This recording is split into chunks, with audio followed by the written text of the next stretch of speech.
Welcome to Immortal Works Flash Fiction Friday, Episode 15, Homework by Pete Fanning, read by John Grundvig. I take my desk roughly 2 minutes after the bell rings. Flip through my Vonnegut novel that makes hardly more sense than my profession. Soon they start trickling in, slow, casual, all with that strut and a laugh, the shield that masks the fear that is their lives. They take to their phones. Rows of glows, a blast of greenish light on brown skin.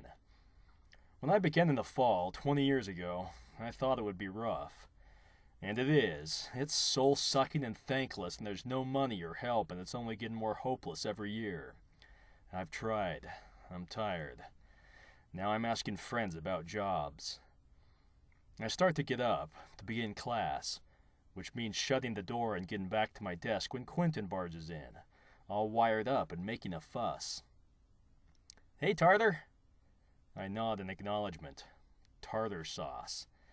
It was too funny to fight, so I ran with it. Think Dangerous Minds, but lazier. Now he just stands there, part of his routine. Every day it's something with Quentin. "Yes, Q?" "I didn't do my homework." "I don't remember giving any." "Oh." His bright eyes flash around the room. Only a few heads are paying attention, but that's enough for Quentin. "Can I tell you why?" I rest my head in my lap, tap my cheek in thought. Dog ate it?" He feigns astonishment. "Well, yeah." "Okay, the dog ate your homework. That's the reason you don't have the assignment I didn't give." He shoots me a look that says, "Come on, play along." I'm a sucker, and Q's my favorite, hands down.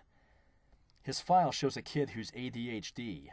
Dad dead, mom in jail, brother just got arrested.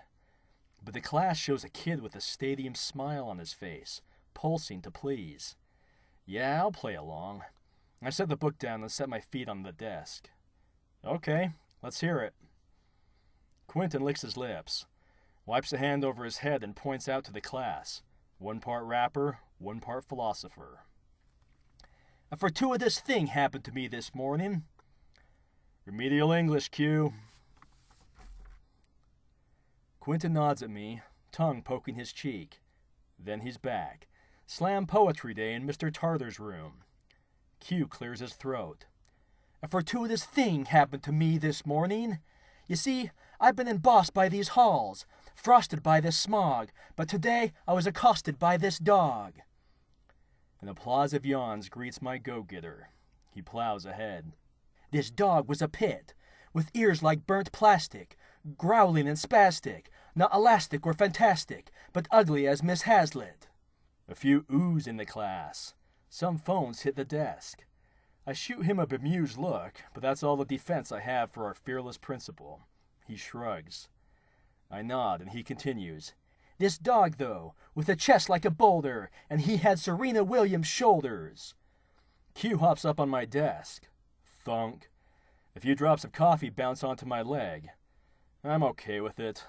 I've worn these pants all week, and that last line has me cracking up. "And this ugly dog, he could talk, with eyes that were gleamish, voice that was steamish." No making up words, Q.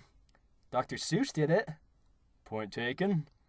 Q smiles, dives back in. "Dog said, 'Give me your homework. I'm hungry for English. I'm a pit bull terrier, so don't be so squeamish.' So I handed it over. This dog was funny. He let me call you Tartar. The dog calls you a dummy." The class is into it now. Anytime you insult a teacher, you get props. And now Q's taken on the principal and the teach. He's got their eyes now. Phones down, looking my way for the first time in weeks. The dog's like, "This manuscript, man, you sick. Where can I get more? I demand you sit." Q drops his arms, and I find myself rooting for him to continue. He puffs out his cheeks. "That's as far as I got, and that dog was on a roll," he says, hopping off my desk. "But he had to bounce because of animal control." The class groans, but I see a few smiles out there. Q walks to his desk, slapping palms on the way. I get to my feet. Well, Q, that was something. I wipe up my pants, feeling inspired. The class is still looking, waiting. I pounce. Here, take out your books. Turn to page... More groaning. More phones. Okay, fine. Who's next? Thanks for listening to Immortal Works Flash Fiction Friday.